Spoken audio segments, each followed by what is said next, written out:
Students, हमने अब तक अध्ययन किया था कि निक्षेप क्या है, निक्षेप ग्रहीता और निक्षेपी के क्या अधिकार और कर्तव्य है। हम अध्ययन करने जा रहे हैं कि लियन, LIEN, लियन या ग्रहणाधिकार क्या है। लियन या ग्रहणाधिकार क्या है? ग्रहणाधिकार का तात्पर्य, लियन का तात्पर्य होता है कि लियन एक राइट है, अधिकार है, जो एक व्यक्ति को मिलता है। वो किसी भी वस्तु को, किसी भी माल को जब तक रोक सकता है जब तक कि उसकी सर्टेन मांगे, निश्चित मांगे पूरी नहीं कर दी जाती है। तो इस तरह के अधिकार को हम ग्रहणाधिकार कहते हैं। Lien is a right of a person to retain possession of goods belonging to another until certain demands or claims of a person in possession are satisfied. उसके निश्चित मांगों को जब तक पूरा नहीं कर दिया जाता तब तक माल को रोकने का अधिकार ग्रहणाधिकार कहलाता है। जैसे फॉर एग्जाम्पल, आपने किसी अपने फ्रेंड से अपनी सोने की अंगूठी को उसके पास रखा और उससे 10,000 रुपये आपने उधार लिए। तो ऐसी पोजीशन में उसको जो माल आपने 10,000 रुपये उधार लिए, अगर आप उसका पैसा नहीं देते हैं तब तक उस माल को रोकने का उसको अधिकार है। तो वो ग्रहणाधिकार कहलाएगा। यानी उस माल को तब तक रोक सकता है जब तक कि उसकी सर्टेन डिमांड्स पूरी नहीं की जाती। उसकी सर्टेन डिमांड्स ये है कि आपको उसने 10,000 रुपये दिए तो मैं ब्याज के उसका पैसा जो भी आपने तय किया है, डिसाइड किया है, वो उसको लौटा दें। उसको लौटाने के पश्चात वो आपकी सोने की अंगूठी लौटा देगा। तो ये माल को रोकने का जो राइट मिलता है, इसको हम ग्रहणाधिकार कहते हैं। एक तरह से उसके पास जो माल रखा होता है वो एक तरह से निक्षेप होता है, बैलमेंट होता है। उसके पास माल का केवल पोजीशन होता है, माल का केवल कब्जा होता है, माल का अधिकार होता है, वो माल का मालिक नहीं होता है। तो इसको हम ग्रहणाधिकार कहते हैं। और इस अधिकार की महत्वपूर्ण विशेषता यह है कि पहले तो है पोजीशन ऑफ गुड्स। जो आदमी पोजीशन ऑफ गुड्स, उसके अंदर आदमी अपना उस माल का कब्जा ले लेता है। माल का स्वामी दूसरा व्यक्ति ही रहता है, केवल उसके पास माल का पोजीशन होता है, कब्जा होता है। कब्जा होने से मालिक नहीं होता है। फॉर एग्जाम्पल, किसी आपके फ्रेंड्स की स्कूटी आपके पास है तो आप उसके ऑनर नहीं होते हैं, आप केवल पोजीशन होल्डर रहते हैं। Position holder is not a honour. दूसरा है लॉफुल पोजीशन।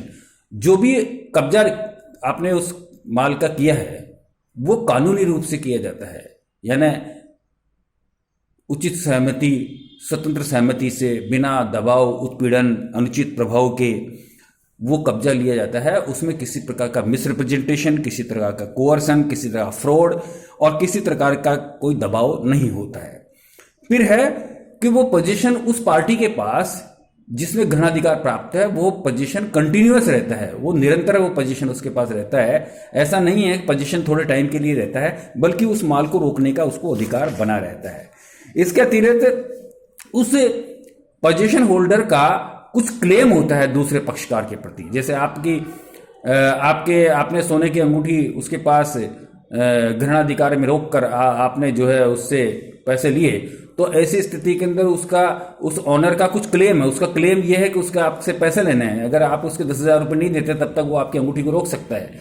तो ये कहने का मतलब यह है कि उस ऑनर, जो माल का ऑनर है, माल का मालिक है, उससे प्रति उसका कुछ क्लेम बाकी होता है। तो कहने का तात्पर्य यह है, ये लियन ऑफ राइट जो है, राइट है, जो ग्रहणाधिकार है, अधिकार है, ये एक डिफेंसिव राइट है, एक रक्षात्मक अधिकार है। रक्षात्मक अधिकार है, उसके अंतर्गत आदमी अपने क्लेम की सुरक्षा के लिए वो राइट प्राप्त करता है, क्लेम की सेफ्टी के लिए राइट प्राप्त करता है। फॉर एग्जाम्पल, आपने किसी वॉशरमैन को कपड़े धुलाने के लिए दिए, और तो वह आपके कपड़े रोक सकता है जब तक कि उसकी वॉशिंग की धुलाई के पैसे आप नहीं दें। आपने मिस्त्री के पास मान लीजिए गाड़ी रिपेयर के लिए दी, तो वो गाड़ी को रोक सकता है अगर आपने मिस्त्री के पैसे नहीं दिए। तो ये एक राइट है जो कि उसको लॉफुल क्लेम की वजह से उस पार्टी को मिलता है। तो ये डिफेंस का राइट है। उसके अंदर राइट टू यूज नहीं होता है। वो उस गाड़ी को काम में नहीं ले सकता, वो वॉशरमैन उस कपड़ों को अपना यूज में नहीं ले सकता। वो केवल और केवल एक राइट है जो कि अपने लॉफुल राइट को पूरा करने के डिफेंस में उन चीजों को रोक सकता है। ये एक पर्सनल राइट है जो कि ट्रांसफर नहीं किया जा सकता। यानी आपका व्यक्तिगत अधिकार है, आपके पास कोई चीज किसी की रखी हुई है, तो ये व्यक्तिगत अधिकार है, इसकी दूसरे को ट्रांसफर नहीं किया जा सकता। लियन बेसिकली दो तरह का होता है, एक तो होता है पर्टिकुलर लियन या विशेष ग्रहणाधिकार, एक होता है जनरल लियन या सामान्य ग्रहणाधिकार।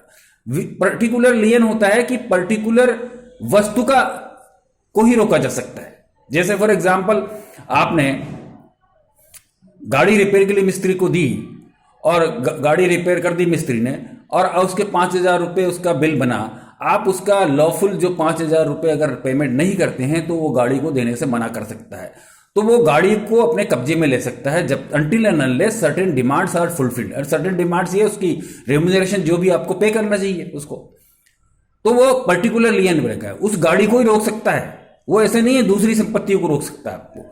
तो ये पर्टिकुलर लियन कहलाता है, यानी विशेष ग्रहणाधिकार रहता है कि विशेष व्यक्ति द्वारा विशेष वस्तु को ही विशेष मांगों की पूर्ति के लिए रोका जा सकता है। इसे हम विशेष ग्रहणाधिकार कहते हैं। एक होता है जनरल लियन या सामान्य ग्रहणाधिकार। सामान्य ग्रहणाधिकार के अंदर सामान्य कोई सी भी चीज वस्तु रोक सकता है।